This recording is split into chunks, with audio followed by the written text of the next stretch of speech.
Magandang araw mga kaibigan. Pag-usapan natin ngayon ang magiging labanan sa presidential election on 2028.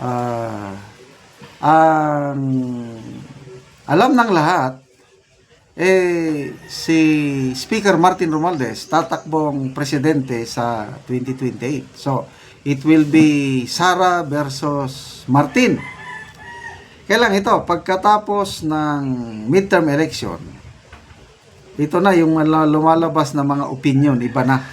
Hindi na Martin Sara. Kahapon, yung isa kong subscriber, pasalamatan ko pala, i-shout out ko ang aking mga kaibigang researchers, si Eudora at Chris Torres. Salamat sa inyong mga pinapadala sa akin ng mga post, videos, and articles. Ito, sabi ng aking mga kaibigan, General, message ito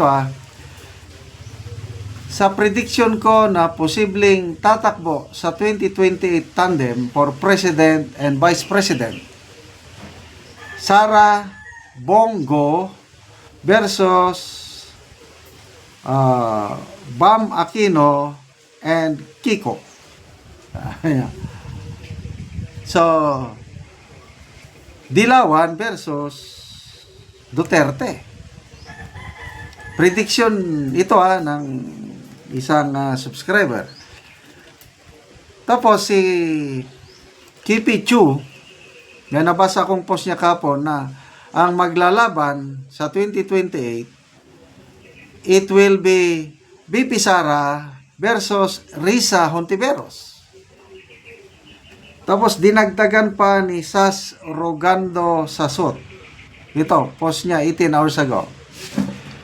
2028 is going to be round 5 of Duterte versus Kakampings. Ibig sabihin, hindi na si Romualdez, BBM Romualdez, hindi na sila ang forced to be reckoned with. Ang forced to be reckoned with, yung magiging matinding kalaban ng Duterte, Kakampings na. Sabi nga ni Sasasot, round 5 na. Ano ba yung round 1, 2, 3, and 4? Ito, inisa-isa nyo. Round 1, 2016, Duterte beats Mar Rojas. Di ba? Wala, nalampaso si Mar Rojas, nagpresidente si Tatay Digong. Round 2, the infamous Otso Diritso sa Inidoro. Mayor Inday Sara, nag-form siya ng hukbong ng nagkayosang partido, HNP, something like that. Siya ang nangampanya noong 2019. Siyam ang nanalo na kanyang senador. Kaya yung 8 kandidato ng liberal, Kakamping, Diretso Inidoro. So doon nagsimula yung Diretso Inidoro.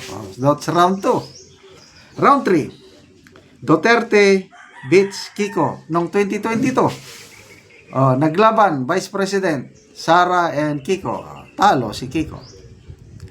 Round 4, ito, 2025. Bongo beats Bam. Although parehas silang panalo, kailan ang number 1, Bongo, sumusunod Bam Aquino.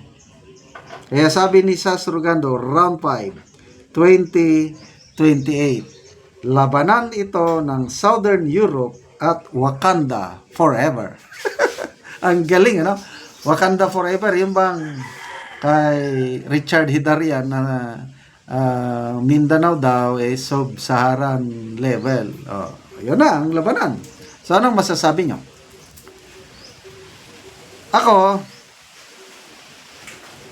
itong midterm election, ito po yung referendum for 2028. Ang resulta ngayon, nagsasalamin ng mangyayari sa 2028. Ayan, nagkaroon ng bagong alyansa. Pangulong Marcos talagang siyang nanguna ng kampanya. Sabi pa nga niya, mga inutusan lang namili ng suka, nagkandidato na. Very confident ang Pangulo nung una, 12-0 yan. We have the best. Kami na ang pinakamagandang lineup. Wala kayo. Pinabili lang kayo ng suka. Ano nangyari? Lima ang nanalo sa kanila. Despite all the resources that they have. Despite the billions of ayuda na pinamudpod nila, wala rin. Oh. Top 5, isa lang pumasok sa kanila. Si Erwin Tulfo lang. So, tignan nyo, sa senatorial election, ang talagang namamayagpag, Duterte at saka kakamping. So, kung ang basihan mo, itong midterm election, makikita natin na wala nang asim ang Marcos administration. Oh, before election, di ba, sumadsad ang kanyang rating? Wala na yan, tuloy-tuloy na yan. Hindi na yan makakabawi unless na mayroong drastic change na gagawin ng Pangulong Marcos Jr. Kaya lang, kung tuloy-tuloy lang itong, kung ano ang style niya itong first 3 years, yung sabi ni Senator Amy na hindi Marcos na gobyerno ito, kundi Romualdez Araneta, pag magpatuloy yung ganong perception ang nagpapatakbo, Romualdez at Araneta, wala na, sad-sad ng Pangulo. Kakandidato man si Romualdez, kailang yung chances niyang manalo napakaliit. Kaya, agree ako dito sa sinasabi ni Crisette, sa SOT at saka yung subscriber ko, nang maglalaban ang malakas na puwersa sa 2028, BP Sara and kakamping. However, pwedeng Bamakino, pwedeng Kiko, pwede ring si Risa Hontiveros. Okay, tingnan nyo yung resulta sa party list. Ang nanguna party list sa One Rider at saka ACT-CIS, sila yung nanguna last time. Ngayon, wala na, halos wala nang One Rider. Ang ACT-CIS bumaba. Ang nanguna is Akbayan. Saan ba yung boto ng Akbayan? Nilista ko kanina. Ang Akbayan is 2 million votes. Nilista ko eh. 2 million votes ang Akbayan. Ang sumusunod, Duterte Youth. Okay, Akbayan, 2,205,000 votes, 189. Sumusunod, Duterte Youth, 1,873,000. Kaya, Akbayan, ito yung party list ni na Rizal Tiveros, Chel Jokno, wala, mga makakaliwa. Tapos Duterte, ayan. Ang Tingog, number 3 lang, 1.4 million. So, agree ako. Forced to reckon with. Dilawan. Kakamping. But whoever they are, okay, basta lang malusutan ni BP Sara ang impeachment trial na, which I believe, lusot na siya. With these senators now, pinakamababa, 12 up to 14 senators or 15 senators ang boboto ng kanyang acquittal. Eh, siyam lang kailangan niya. Wala na. Made up na yung impeachment. Kaya, ang tututukan natin lahat is 2028. Kakandidato si Martin, okay lang. Kakandidato si Rafi Tulfo, okay lang. Kakandidato, the more maglaban-laban, mas pabor kay BP Sara. Kasi mahati-hati ang boto nila. Ang solid North, solid South pala.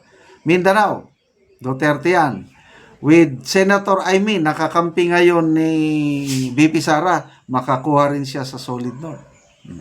So, 3 years more to go. Konting sakripisyo na lang. We will have another Duterte sa Malacanang and hopefully, mas mapadali ang pagbalik ni Tatay Digong dito sa Pilipinas. Kaya salamat mga kaibigan sa inyong pagsubaybay sa ating channel. Nakakatulong kayo ng malaki sa Tribong Talandig dahil ang sweldo po natin sa channel nito is pantulong sa tribo. Namimigay tayo ngayon ng libreng yero at pako para ma-repair ang sira-sirang bahay ng Talandig. Panoorin nyo ang video na ito. Maupod ni ang natabangan na mo og yero. So karon ako siyang bisitahon. Ayo. Ayo. Ay mayong udto. Mayong udto. Ayun to.